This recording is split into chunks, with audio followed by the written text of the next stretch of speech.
Status, we are a go. Repeat, Gamma is a go. Underground optics check. Go for Gamma. Roger that.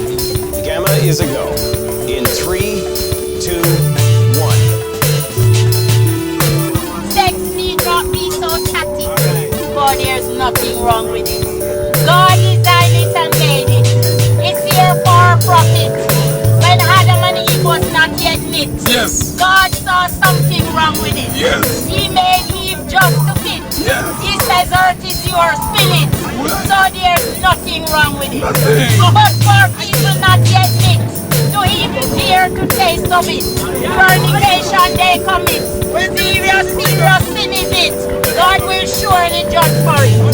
If you're already knit and even seek another fit, it's adultery you commit.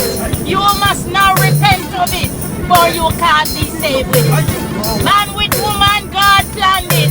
Man with man, no place for it. Man with peace, disgrace of it. Woman with woman, drop it. God forgives if you stop it. Husband and wife, that's it. Father, daughter, not of it. Brother, sister, none of it. So stay within the limits and never you'll regret it. Don't neglect your wife of it. Don't deny your husband of it unless your she permits. For if your Jesus stray a bit, you would be the cause of it. Neither one must lose by it. Both must have the fun of it and be temperate in it and give praise and thanks for it. As we learn in Holy Writ in heaven, there's none of it. It's a fact, I must admit. But why should we fret on it when we read in Holy